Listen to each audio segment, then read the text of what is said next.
On the morning of February 2, 1943, an event unfolded that sent a shockwave through Germany's military leadership. Nearly 300,000 German and Axis soldiers had marched confidently into the city of Stalingrad months earlier, believing they were about to deliver Hitler's greatest victory. Instead, fewer than a third would ever return home, and most of those who survived did so only after years of brutal captivity. When the last German radio transmission fell silent, something far more important than an army had been lost. For many of Germany's own generals, that was the day they privately accepted a truth they dared not speak aloud. The war could no longer be won. Yet here's what makes this story so remarkable. Hitler refused to believe it. While experienced commanders studied casualty reports, shrinking fuel reserves, and collapsing supply lines, Hitler continued speaking about ultimate victory. Publicly, Germany still projected confidence. Newspapers promised new offensives. Radio broadcasts insisted that final triumph remained certain. But behind closed doors, maps told a completely different story. One disastrous decision had triggered a chain reaction that no amount of courage, determination, or sacrifice could reverse. The road to Berlin had effectively begun, not in 1945 but 2 years earlier on the frozen banks of the Volga River. By the end of this story, you'll discover why many historians consider Stalingrad the true turning point of World War II, why Germany's most respected generals quietly lost hope long before Hitler did, and why the collapse of one army reshaped the future of Europe forever. More importantly, you'll see that Germany wasn't defeated by a single battle alone. It was defeated by a series of decisions that transformed a powerful empire into an exhausted nation fighting a war it no longer had the resources to win. The final piece of the puzzle may completely change how you view the Second World War. Imagine yourself sitting inside Hitler's headquarters during the winter of 1943. A thick layer of snow covers Eastern Europe. Telephone lines ring constantly. Every new report arriving from the Eastern Front brings worse news than the last. Entire divisions have disappeared from the map. Supplies aren't reaching the front. Soviet armies are advancing faster than expected. Your generals urge you to rethink the strategy before it's too late. But you believe one more offensive can change everything. Would you trust the optimism of your leader or the grim calculations of your military commanders? Keep that question in mind because the answer explains why one of history's greatest military disasters became impossible to stop. To understand why this moment mattered so much, we have to go back to a time when Germany appeared almost unstoppable.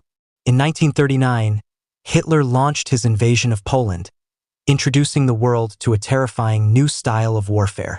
Instead of the slow trench battles that had defined World War I, Germany unleashed lightning-fast attacks combining tanks, aircraft, artillery, and highly mobile infantry. Entire enemy armies found themselves surrounded before they fully understood what was happening. Cities fell in days rather than months. Military planners across Europe watched in disbelief as country after country collapsed under the speed and coordination of the German advance. Blitzkrieg wasn't just a tactic, it was psychological warfare. It convinced enemies that resistance was hopeless before many battles had even begun. The victories continued at an astonishing pace. Denmark surrendered almost immediately. Norway was captured despite fierce resistance. Belgium and the Netherlands fell in rapid succession. Then came France, a nation many believed possessed one of Europe's strongest armies. In just 6 weeks, France collapsed. Paris was occupied, and Britain suddenly stood alone against what appeared to be the most powerful military machine the modern world had ever seen. Across Europe, governments wondered whether Germany had become unbeatable. Even seasoned military experts struggled to explain how one nation had overturned decades of strategic thinking in such a short period. Confidence spread throughout Germany. Victory seemed inevitable. But beneath those spectacular victories lay dangerous weaknesses that few people recognized. Germany's economy had not been built for a long global conflict. Its industries depended heavily on imported oil, rubber, and strategic metals. Every new conquest demanded more soldiers to occupy captured territory, more trucks to transport supplies, and more fuel to keep tanks moving. Success created new burdens as quickly as it created new opportunities. German factories worked around the clock, Yet military planners already worried that production might struggle to keep pace if the war expanded much further.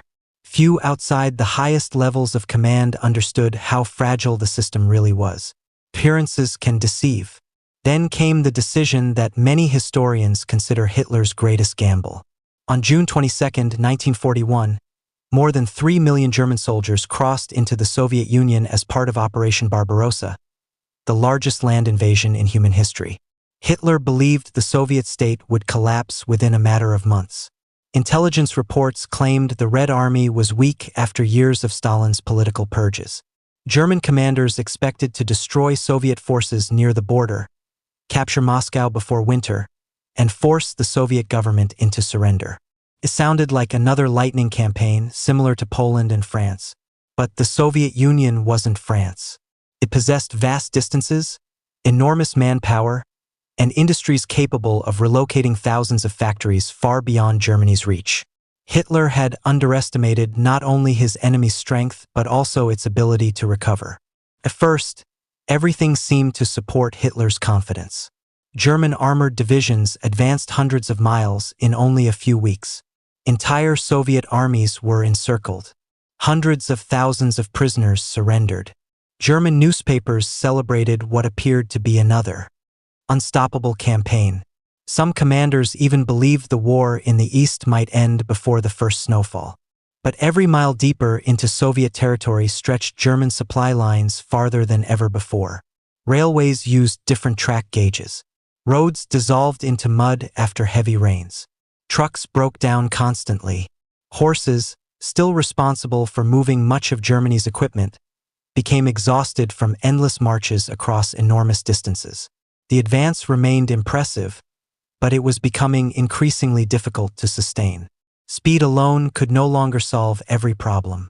As the months passed, the campaign began, changing in ways German planners had never anticipated. Soviet resistance grew stronger rather than weaker. Entire new armies appeared seemingly out of nowhere. Factories dismantled in Western Russia resumed production hundreds of miles east of the Ural Mountains, safely beyond German bombers. Fresh tanks rolled off assembly lines faster than German intelligence believed possible. Soldiers from distant regions of the Soviet Union continued arriving at the front despite catastrophic losses.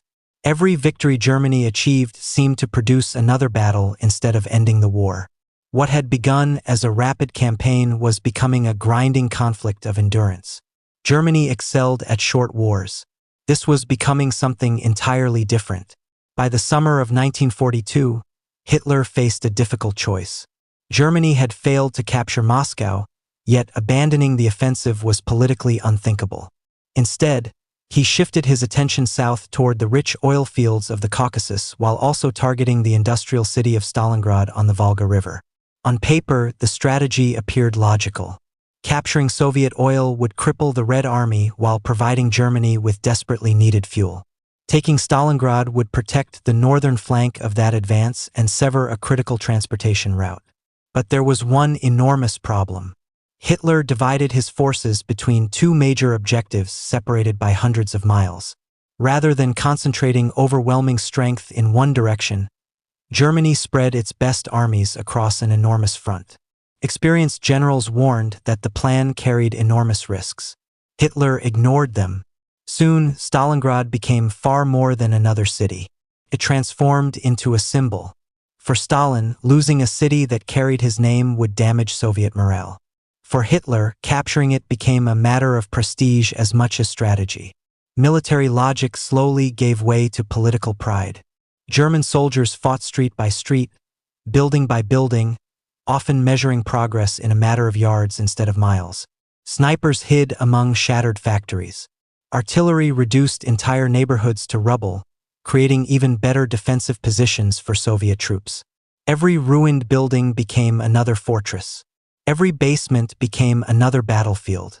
German commanders who had mastered fast-moving warfare suddenly found themselves trapped inside one of history's most brutal urban battles. What made the situation even more dangerous was something happening beyond the city itself. While Germany poured more troops into the ruins of Stalingrad, Soviet commanders quietly assembled powerful reserve armies on the flanks, where Germany relied heavily on Romanian, Hungarian, and Italian forces to protect its exposed sides. Those Allied units fought bravely, but they lacked the heavy weapons and armored strength of the German divisions inside the city. Soviet planners noticed the weakness immediately. Instead of attacking the strongest German positions in Stalingrad itself, they prepared a massive counteroffensive against the weaker armies guarding the shoulders of the advance. It was a brilliant plan. One strike could surround an entire German army. In November 1942, that plan became reality.